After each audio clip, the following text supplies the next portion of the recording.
आज शादी को बस 10 दिन ही तो हुए थे और उसको अपने पति का एक अलग ही रूप देखने को मिला था। वो एकदम स्तब्ध रह गई थी। ये क्या था? बस दाल में ज़रा नमक ही तो तेज हुआ था और एक ज़ोरदार थप्पड़ उसके गालों पे आ पड़ा था, जो उसके शरीर से ज़्यादा उसके मन पे घाव बना गया था। सुनिधि के माँ बाप ज़्यादा अमीर न थे, बहुत आम सी जिंदगी थी उनकी, मगर वे लोग थे बहुत ही सरल और साफ दिल के। न कोई छल कपट, न किसी से कोई बैर।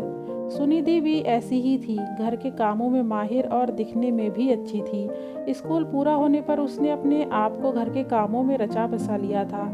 आगे पढ़ ना पाई क्योंकि घर की स्थिति इतनी मजबूत नहीं थी। वो घर के कामों में निपुण एक सुंदर कन्या थी। जब लड़की बड़ी हो जाती है तो उसके रिश्ते भी आते हैं। वो वक्त सुनिधि की जिंदगी में भी आया। एक बहुत बड़े घर का रिश्ता उसके लिए आया था। लड़के की फोटो उसने देखी थी।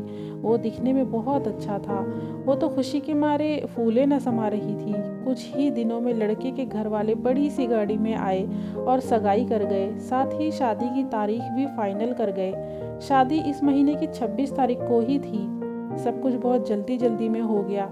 सुनिधि और उसके माँ बाप बहुत खुश थे कि बेटी बड़े घर में ब्याही है, वहाँ वो राज करेगी, जैसा कि हर बेटी के माँ बाप सोचते हैं। शादी के कुछ दिन बाद ही उसके पति की असलियत उसके सामने थी।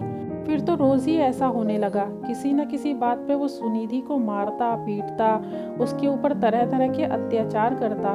वो चुपचाप सब सहती रहती, क्योंकि कहते हैं ना कि गरीब की बेटी का दुपट्टा भले ही फटा हो मगर होता सर पर ही है। बस यही संस्कार सुनिधि में भी थे।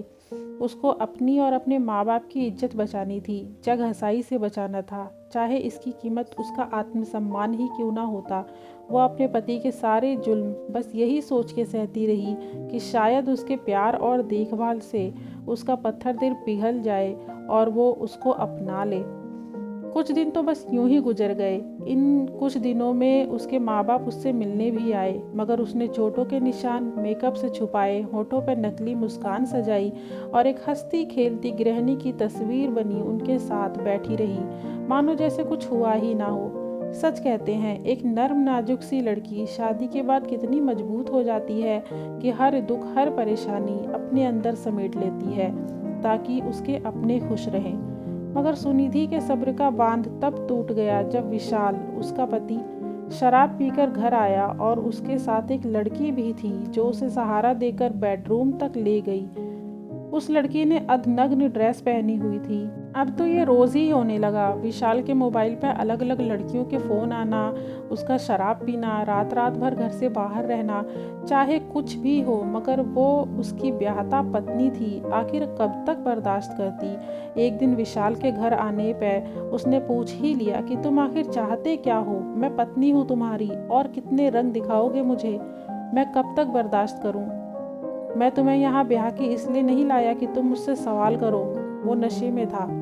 सुनिधि भी आज अपने टूटे हुए सपनों और रौंधी हुई ख्वाहिशों का सारा हिसाब कर लेना चाहती थी। तो क्यों लाए हो फिर?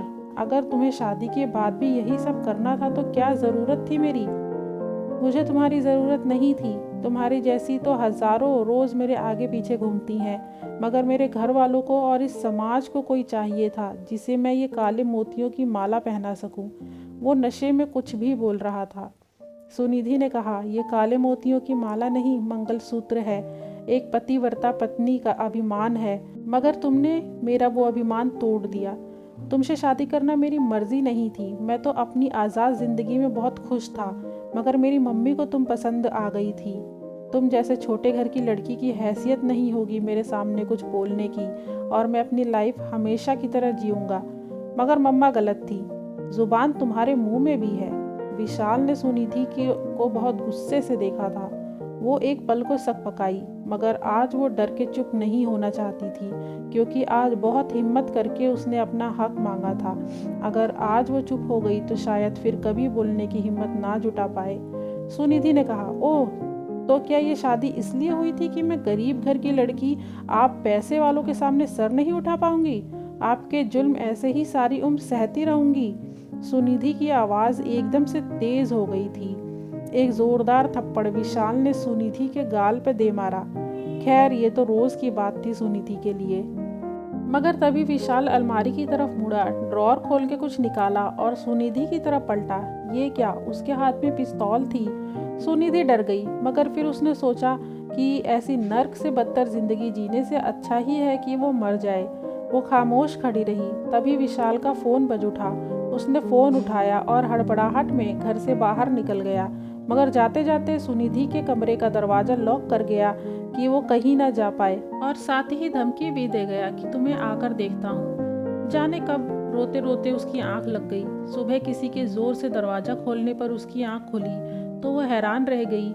ये तो उसके माँ बाप थे। उसकी माँ उसको पकड़ के रोए जा रही थी और कह रही थी, अभी शादी को 2 साल ही तो हुए थे और मेरी बेटी का सुहाग उजड़ गया। विशाल की कल रात रोड एक्सीडेंट में मौत हो गई। मेरी गुड़िया का अब क्या होगा? माँ को क्या पता कि सुनिधि के लिए तो एक दरवाज़ा खुल गया था, जहाँ से एक रोशनी की किरण उसकी तरफ आ रही थी, और उस रोशनी की किरण ने उसका हाथ थाम के उसको इस अंधियारे से बाहर निकाल दिया था। क्योंकि अगर ये ना हुआ होता तो शायद वो होता कि उसकी माँ आज उसकी लाश से लिपटकर रो रही होती। ऐसे इंसान के चले जाने का वो क्या दुख मनाती जो उसका कभी हुआ ही नहीं। वो तो उसके लिए एक दिखावे की चीज़ थी। अपनी सैकड़ों गर्लफ्रेंड से भरी जिंदगी छुपाकर समाज में सर ऊंचा करके चलने के लिए काले मोतियों की माला पहने हुए एक पत्नी मात्र। दोस्तों, ये खूबसूरत सी कहानी यही ख़त्म होती है। अगर आप यहाँ तक पहुँचे हैं तो इसका मतलब आपने वीडियो पूरा देखा है, जिसके लिए बहुत बहुत धन्यवाद। वीडियो को लाइक ज़रूर कर दें और कमेंट में बताएं आपको कहानी कैसी लगी, और साथ ही चैनल को सब्सक्राइब कर दें। आपको भारत माता की कसम है। Thank you so much for watching. स्नेह और आभार बना रहे।